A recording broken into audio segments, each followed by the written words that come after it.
Society is this reality. Humanity is conformity. Conformity is society. Society is this reality. The faces that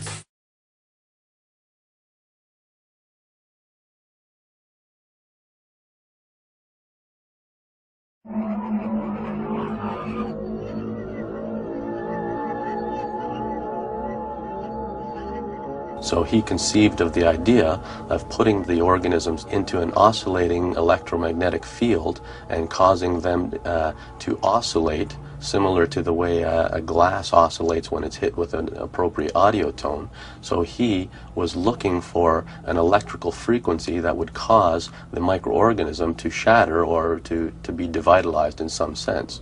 So what he first did was he tried the various wavelengths, such as light, ultraviolet, infrared. He tried them all, and finally he came upon a range of frequencies, which is in the radio range, that cause the destruction of these microorganisms, and the frequencies are specific to each species.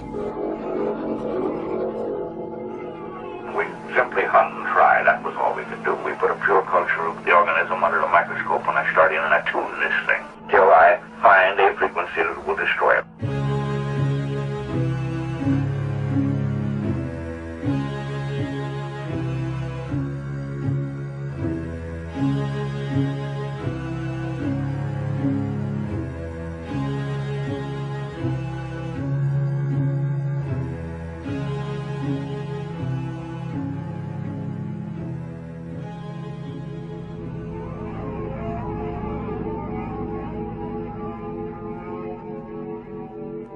By the end of 1932, Rife had isolated a virus from cancer.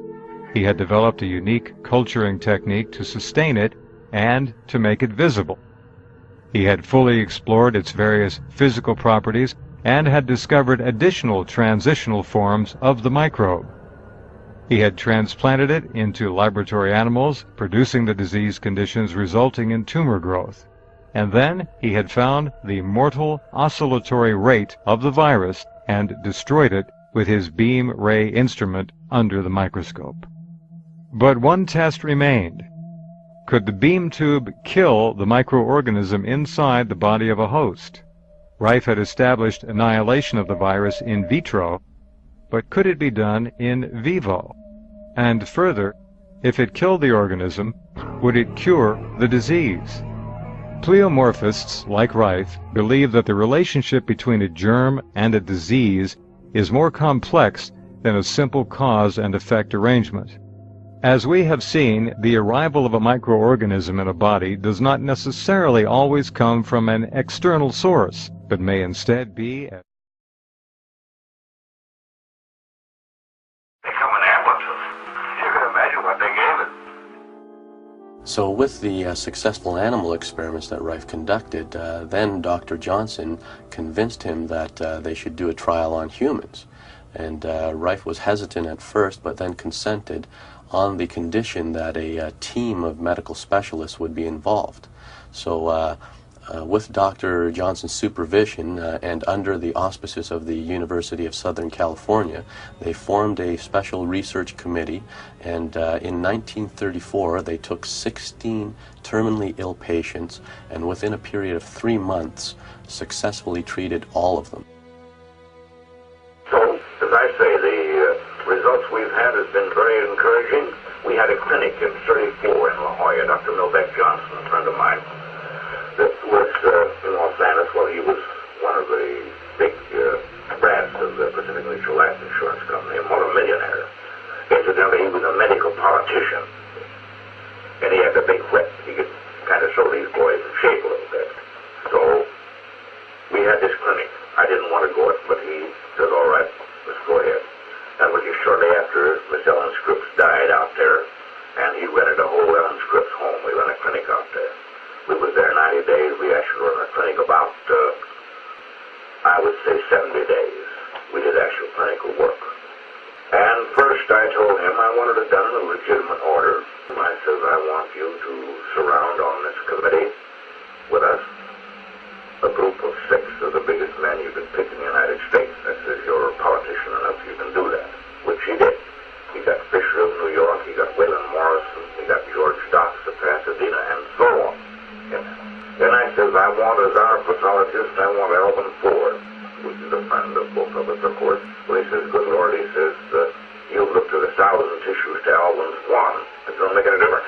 I said, he is the president of the American Association of Pathologists, and I said, I want his name on every one of these cases we treat. Now, I says, I want you to organize a special medical research committee under a bona fide university, which we did under the University of Southern California, Dr. Johnson. Well, he carried a weight there, too. Anyway, we did it. We were in the clinic. We got through. We did all the reports, photographs, before and after, this, that, and the other. At the end of the time when we had our meeting, Los Angeles Athletic Club up there, why, this board pronounced 14 of our cases clinically cured.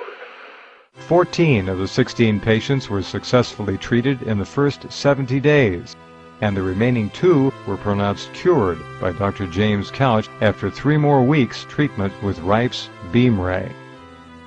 Dr. Couch describes his impressions.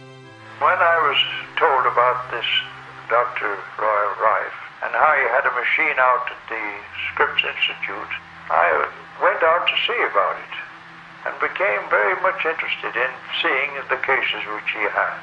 And the thing that brought me into it more quickly than anything was a man who had a cancer of the stomach.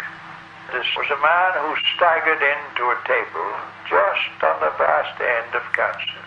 He was a bag of bones. And as he lay on the bed, Dr. Rife, Dr. Milbank Johnson said, just feel that man's stomach, doctor. So I put my hand on his stomach, which was one solid, hard mass, about just what I could cover with my hand. And it was absolutely solid. And I thought, well, nothing can be done for that. However, they gave him a treatment of the Rife frequencies, and in the course of time, to my astonishment, he completely recovered.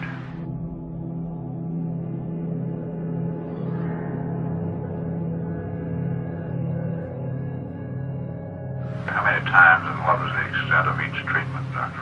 Well, we used 3 minutes on each treatment.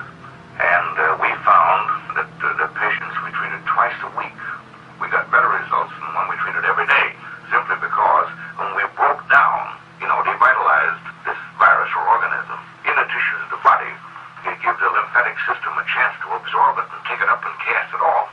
We treated half of them every day and half of them twice a week. And the ones we treated twice a week, we